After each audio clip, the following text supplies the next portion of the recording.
Welcome to foodie mom channel. இன்றைக்கி நம்ம egg drop gravy, அதாவது முட்டை உடைத்த குழம்பு எப்படி பண்ணுறதுன்னு பார்க்க போகிறோம். இது ரொம்பவே சிம்பிளான சூப்பரான ரெசிபிக்குள்ளே போகிறதுக்கு முன்னாடி don't forget to subscribe our channel.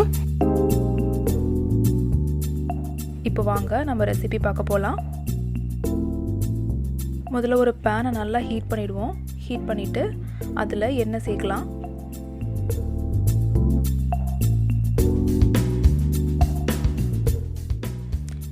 எண்ணெய் நல்லா சூடானதும் அதில் நான் சோம்புத்தூள் சேர்க்குறேன். ஒரு அரை டீஸ்பூன் அளவு சோம்புத்தூள். இதை சேர்த்துட்டு அதை ஒரு 15-20 செகண்ட் விடலாம். இப்போது இதில் பொடியாக நறுக்கின வெங்காயத்தை சேர்த்துருவோம். வெங்காயத்தை நல்லா வதக்கிடுவோம்.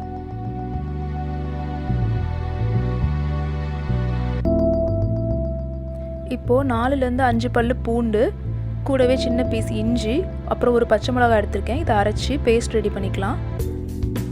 இப்போது இந்த பேஸ்ட்டை நம்ம வெங்காயம் கூட சேர்த்துருவோம். சேர்த்து நல்லா வதக்கிடுவோம்.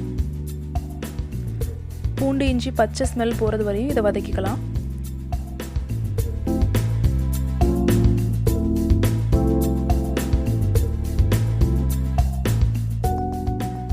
இது மாதிரி ஒரு பெரிய தக்காளி எடுத்து அதை நல்லா மிக்சியில் அரைச்சி ஒரு ஸ்மூத்தான பேஸ்ட் ரெடி பண்ணிக்குவோம்.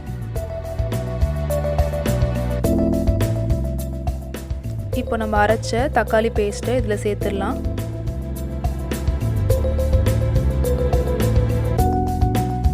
இந்த தக்காளியை நல்லா இதில் கலந்து விட்டு அதில் லேசாக எண்ணெய் பிரிஞ்சு வர அளவுக்கு அதை குக் பண்ணுவோம்.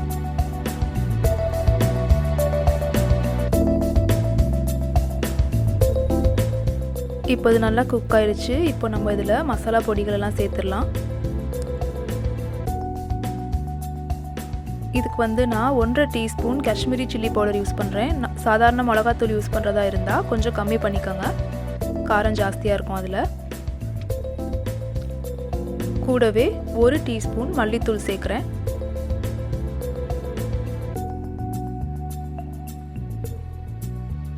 அப்புறம் தேவையான அளவு உப்பு. இது எல்லாத்தையும் சேர்த்து ஒரு 3-4 நிமிஷம் நல்லா குக் பண்ணுவோம். இந்த மசாலா ஸ்மெல் போகிறது வரையும். கீழே பிடிக்கிறாப்பில் இருந்துச்சுன்னா கொஞ்சம் லேசாக தண்ணி தெளித்து விட்டுக்கோங்க. இந்த டைமில் நம்ம தேங்காய் அரைச்சி பேஸ்ட் ரெடி பண்ணிக்கலாம். இதில் ஒரு 1/4 கப்பு தேங்காய், கூடவே 1/4 கப்பு வெங்காயம், சின்ன வெங்காயம் இருந்துச்சுன்னா அதை யூஸ் பண்ணிக்கலாம், ஒரு 5. அது கூட கொஞ்சம் கேஷ்யூநட் எடுத்திருக்கேன். கேஷ்யூநட் இல்லைன்னா பாதாம் யூஸ் பண்ணிக்கலாம். கேஷ்யூநட் பாதாம் இல்லைன்னா அதை ஸ்கிப் பண்ணிடலாம். பட் அது ரொம்ப நல்ல டேஸ்ட்டும் ஒரு நல்ல கன்சிஸ்டன்சியும் கொடுக்கும். இது எல்லாத்தையும் ஸ்மூத்தாக அரைச்சி ஒரு பேஸ்ட் ரெடி பண்ணிக்குவோம். இப்போ நம்ம அரைச்ச பேஸ்ட்டையும் இதில் சேர்த்துருவோம். இப்போ இது கூட ஒரு 1.5-2 கப்பு தண்ணி சேர்த்து அதை நல்லா கலந்து விட்டுடுவோம்.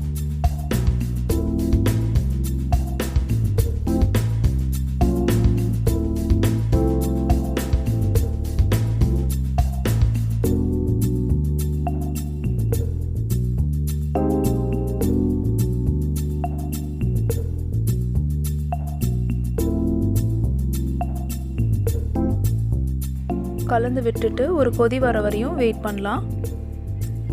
இப்போ இதில் கொதி வந்துடுச்சு. இது கூட 3/4 டீஸ்பூன் கரம் மசாலா சேர்க்குறேன்.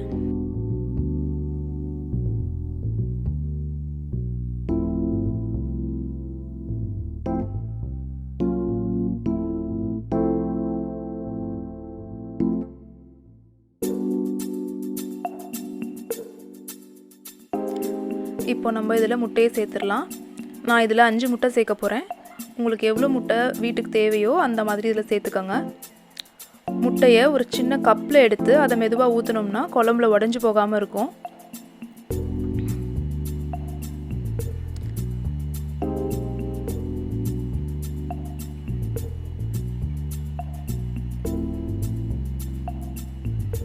இதே போல் மெதுவாக ஒவ்வொரு முட்டையாக இதில் ஊற்றிடுவோம்.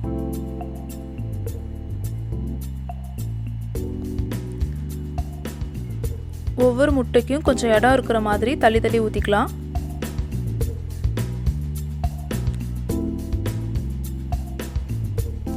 இப்போ எல்லா முட்டையும் சேர்த்தாச்சு.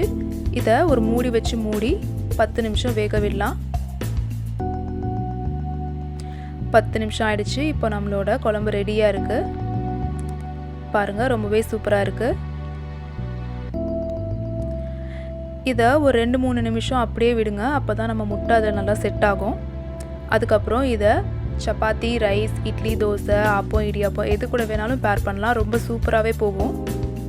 கண்டிப்பாக இதை ட்ரை பண்ணி பாருங்கள். Don't forget to subscribe our channel and thanks for watching our videos.